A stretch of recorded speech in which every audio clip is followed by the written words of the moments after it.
Eh bien le bonjour tout le monde, c'est Guillaume. Aujourd'hui on se retrouve sur le Sukhoi. Et oui, il est de retour. Il n'était pas abandonné, c'était simplement un manque de motivation, si je peux dire. Donc le Sukhoi va être dans cette vidéo mis en croix. Voilà, on va le voir une fois pour toutes assemblé. Alors j'ai déjà fait une vidéo il y a un mois de cela, et puis finalement je l'ai supprimé. Pourquoi? Parce qu'en fin de compte j'étais en train de vous dire la même chose, que j'allais le mettre en croix, etc. Et puis j'ai eu un souci, quand même assez gênant. C'est qu'avant de mettre en croix, je me suis dit tiens, je vais mettre la verrière pour voir un peu ce que ça va donner. Et je me suis aperçu que la verrière, donc c'est composé de deux parties, ne touchait absolument pas le fuselage. Donc c'était vraiment levé, quoi. Donc il y avait deux problèmes. Le premier problème, alors je vais enlever la verrière. Le premier problème, c'est que le HUD, la visée tête haute qui est ici, était trop relevé. Donc du coup, quand je mettais la première partie de la verrière, bah, j'étais en position relevée, quoi. Donc il a fallu que je redémonte tout le cockpit, que je redémonte mon système de LED et que je puisse accéder entre guillemets à cette pièce-là, qui était bien collée d'ailleurs. J'ai quand même réussi à décoller sans casser. Donc j'avais quand même un peu peur.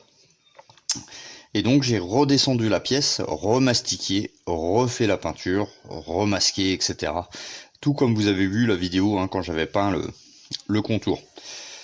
Le deuxième problème, et le problème n'est pas encore résolu, c'est le pilote. Donc le pilote russe, alors n'y voyez aucune comment dire, déviation par rapport au sujet politique du moment. Le pilote russe ne rentre pas. C'est-à-dire que il a une position, et encore là c'était retravaillé, il avait une position style de comptoir. Vous savez, quand vous êtes au bar et que vous êtes accoudé au comptoir, et les bras en fin de compte, enfin le bras à droite, là, à gauche pardon, était vraiment très très écarté. Donc c'est-à-dire que quand on le met en place, le bras arrive sur la zone noire qui est ici. Donc bien entendu, quand on met la verrière, bah vous voyez, rien que là, je peux vous montrer, bah ça passe pas, quoi. Alors j'ai tenté des trucs, voilà, donc j'ai gratté les genoux parce que ça passait pas, j'ai gratté le derrière parce que il s'enfonçait pas bien. Bon, la tête elle s'est cassée quand j'ai fait ces manipulations là. Le bras, je l'ai coupé de quelques millimètres, et puis je l'ai fait rentrer à l'intérieur. Normalement il était plus à l'extérieur, et ça passe toujours pas. Voilà, ça passe vraiment pas du tout au niveau de la verrière. Alors après, je peux recouper davantage, mais ça va lui faire vraiment, ça va faire bizarre, ça va faire vraiment des tout petits bras par rapport à son corps. Franchement c'est pas top. J'ai abîmé quand même la peinture à force de faire mes essais, etc. Donc là ça y est, c'est retouché, c'est nickel. Donc j'abandonne l'idée du pilote. Franchement dommage parce que je l'avais peint, il était prêt, il y avait plus qu'à le mettre et puis fermer, quoi. Mais là franchement pas possible avec les ouvertures des bras là. La position n'est pas bonne. Donc pour l'instant je le laisse comme ça. Je sais pas comment je peux faire en dehors de retailler complètement son buste. Mais là c'est, pour moi c'est pas de mon niveau. Donc pour l'instant le pilote il est abandonné. Donc aujourd'hui, maintenant que les problèmes de verrière sont résolus, donc là encore les verrières étaient, il y avait du boulot parce que on pouvait pas les mettre toutes les deux comme ça. Donc maintenant que c'est résolu, on va procéder en musique à la mise en place de tout le fuselage, les dérives, les volets, le nez, tout, vraiment tout. Là ça y est, j'en ai ma claque de le voir comme ça. Donc c'est tout, on y va, c'est parti, en musique.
De retour en semi-live.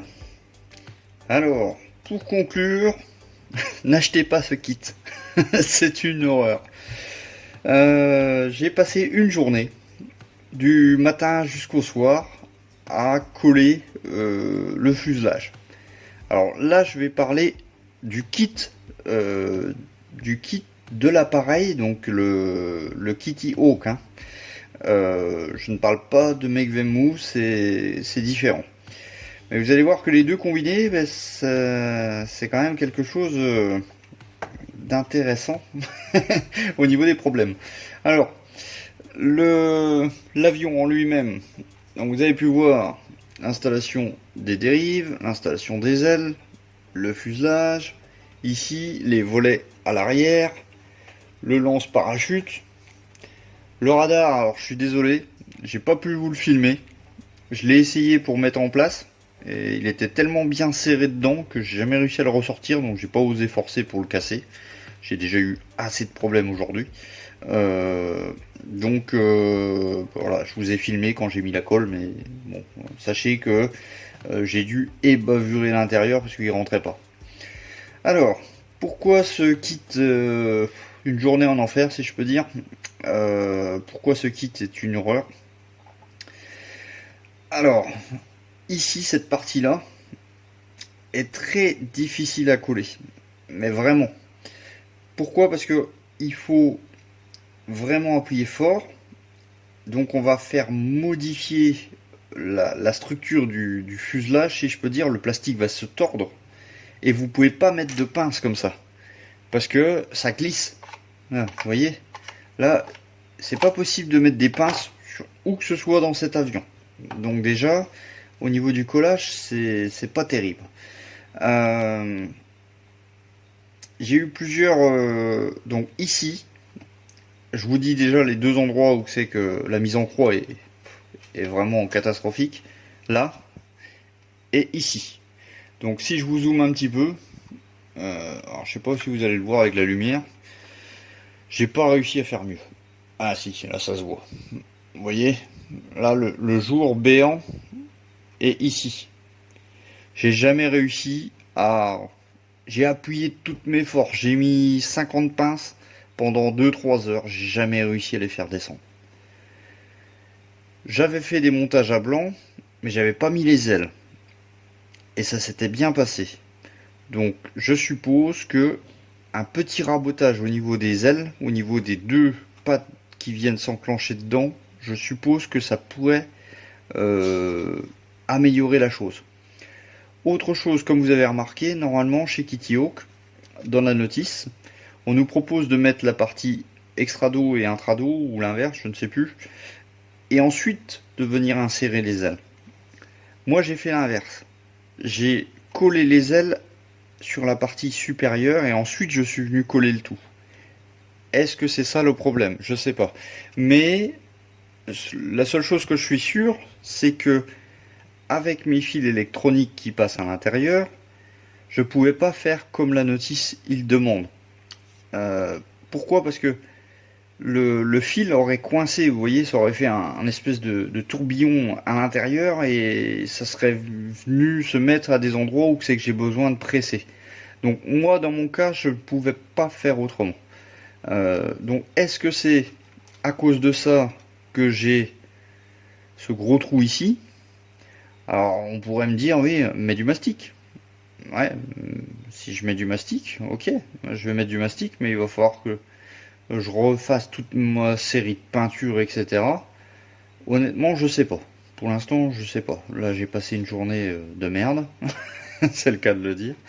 Maintenant, je rigole, mais franchement, j'ai coupé quand même beaucoup de séquences parce que c'était terrible. Donc, ça et ça, et ici. Voilà. Alors, je vais vous dire maintenant pourquoi j'ai passé une journée de merde, en parlant vulgairement. Alors, la première, le premier collage, oui, parce qu'il y en a eu plusieurs de collages. J'en ai fait 3. Le premier collage, j'ai collé tout, etc. Et j'avais pas fait attention. la visée tête haute, le HUD que j'ai redescendu pour que la verrière elle touche. Vous vous rappelez? À l'intérieur, il y a une pièce qui vient toucher le fuselage. Ben forcément, comme je l'ai descendu, le cockpit descend et cette pièce vient toucher le fuselage. J'ai collé, j'ai pas fait attention. Le HUD, qu'est-ce qu'il a fait? Foot, il a remonté. Et du coup, impossible de mettre la verrière. Donc, démontage. Et quand je dis démontage, c'est-à-dire que j'avais collé déjà au moins jusque-là, quoi. Donc il faut redécoller, il faut reponcer, parce qu'on peut pas recoller sur quelque chose de sale. Donc voilà. Donc j'ai refait, recoupé la partie inférieure en dessous pour que le HUD descende, pour que ma verrière puisse être en contact. Ça c'est le premier. Ensuite, je colle tout, voilà, tout est nickel, ma verrière est bien posée, je suis content. Je fais un test avec l'application Make Them Move pour voir si mes lumières fonctionnent. J'avais déjà fait un test avant. Et là, la lumière sur la dérive ne s'allume pas. Il y a eu sûrement un pincement au niveau du fil. Et du coup, là encore, j'ai dû tout redécoller. J'ai dû chercher où était le problème. Et en fin de compte, je me suis aperçu que en mettant dans une position correcte, dans une position, la lumière s'allume et donc ça fait bien contact. Donc j'ai collé à la cyano à l'intérieur pour que le fil ne bouge plus. Parce que sinon il fallait couper, ressouder, ça je sais pas trop faire. Donc, deuxième décollage, recollage. Donc je recolle tout, voilà, je revérifie mes LED, tout ça, tout est nickel. Et j'arrive à cet endroit-là, là, que je vous ai dit que c'est difficile à poncer, enfin difficile à coller et à poncer. Et là, la catastrophe, le train d'atterrissage, ici, la baie de train, se décolle complètement à l'intérieur. Donc j'ai deux pièces qui sont flottantes à l'intérieur et je ne sais plus remettre quoi que ce soit parce que étant donné que c'est à l'intérieur. Donc troisième décollage et troisième ponçage, troisième recollage, etc. Donc franchement une misère. Une misère.